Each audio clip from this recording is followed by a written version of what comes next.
आज ही Doubtnut app download करें। Doubtnut पर होगा अब आपके सभी मैथ्स, केमिस्ट्री, फिजिक्स और बायोलॉजी डाउट्स का सफाया। बस अपने क्वेश्चन की फोटो खींचो, उसे क्रॉप करो और तुरंत वीडियो सोल्यूशन पाओ। Download now.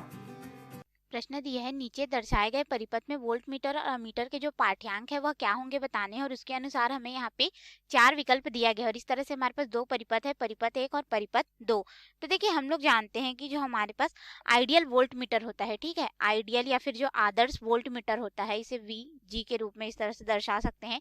इसका जो आंतरिक प्रतिरोध होगा, ठीक है, वह हमारे पास कितना होता है, अनंत हमें प्राप्त होता है। और इसी तरह से हमारे पास जो आइडियल या फिर आदर्श जो अमीटर होता है, ठीक है, हमारे पास यहाँ पे आइडियल अमीटर जो होगा उसका इंटरनल रेजिस्टेंस जो होता है, ठीक है, वह हमारे पास हो जाता है 0। तो इस तरह से हमें मान मिलता है।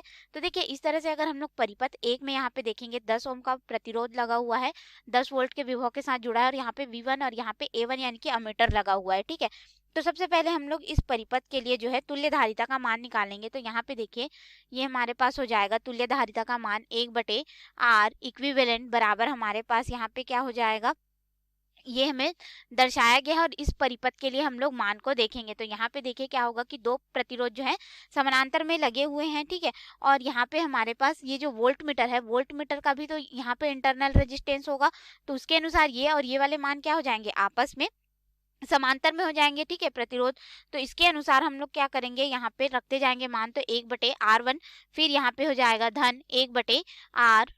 अब हम लोग इस समीकरण में मान रखते हैं तो देखिए हमारे पास यहाँ पे तुल्य प्रतिरोध हो जाएगा 1/R इक्विवेलेंट बराबर हमारे पास हो जाएगा 1/10 ओम दिया गया है, धन 1 हमने अभी अभी देखा कि जो हमारा आदर्श वोल्ट मीटर होता है उसका जो आंतरिक प्रतिरोध होगा वह अनंत हो जाएगा। तो 1/अनंत हमें क्या देता है, 0 देता है। तो ये हो जाएगा 1/10 के रूप में, यानी कि जो तुल्य प्रतिरोध होगा R इक्विवेलेंट वो कितना हो जाएगा, हमारे पास 10 ओम हमें प्राप्त होगा। अब हम लोग यहाँ पे I1 धारा का मान जो है उसे निकालेंगे। तो I1 धारा हमारे पास यहाँ पे है, ठीक है।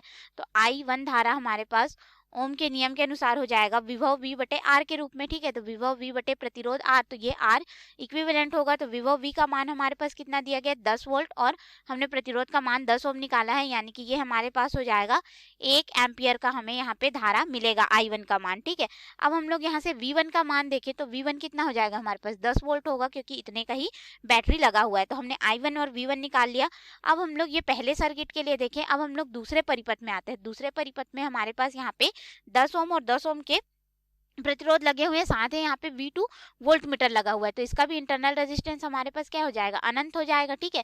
तो हम लोग यहाँ पे सेकंड परिपथ के लिए देखेंगे। तो सेकंड परिपथ के लिए हमारे पास यहाँ पे तुल्य प्रतिरोध निकाल लेंगे। R इक्विवेलेंट बराबर हमारे पास यहाँ पे हो जाएगा 1/R1 धन 1 यहाँ पे हो जाएगा R2। अब हम लोग यहाँ पे मान रखेंगे तो देखिए 1/R1 का जो मान है वो हमारे पास 10 ओम है, फिर धन हो जाएगा 1/10 ओम धन यहाँ पे हो जाएगा अनंत, क्योंकि उसी के साथ में श्रेणी क्रम में यहाँ पे वोल्ट मीटर लगा हुआ है तो उसका भी प्रतिरोध जुड़ जाएगा, ठीक है।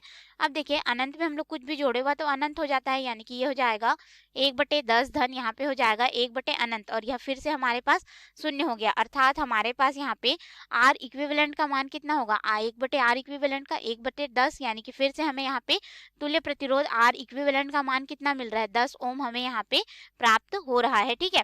अब देखिए हमें तुल्य प्रतिरोध मिल गया तो हम लोग I2 का मान निकाल सकते हैं। I2 धारा का मान निकालेंगे तो I2 धारा के लिए फिर से ओम का नियम लगाएंगे, जितना विभव है बटे प्रतिरोध, ठीक है।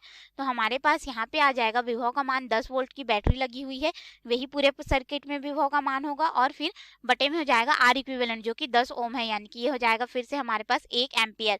तो हमें धारा का मान फिर से 1 एम्पियर मिल गया। और V2 का मान अगर हम लोग देखें तो इसमें 10 वोल्ट की बैटरी लगी हुई है, तो V2 का मान हमें 10 वोल्ट मिल गया है। यानी कि इसके अनुसार अगर हम लोग देखें तो हमारे इस परिपथ में जो मान आया वो कितना हो जाएगा, V1 बराबर हमारे पास 10 वोल्ट है, और V2 बराबर भी हमारे पास यहाँ पे 10 वोल्ट है, ठीक है।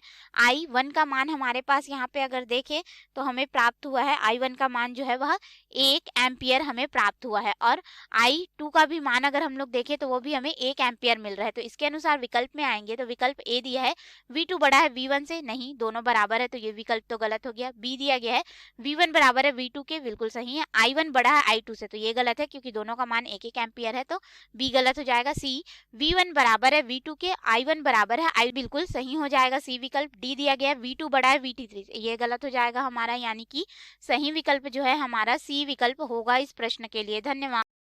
क्लास 6 से 12 से लेके नीट, IIT, जेई मेंस और एडवांस के लेवल तक 10 मिलियन से ज्यादा स्टूडेंट्स का भरोसा। आज ही डाउनलोड करें डाउटनेट ऐप या व्हाट्सएप कीजिए अपने डाउट्स 8400 400 400 पर।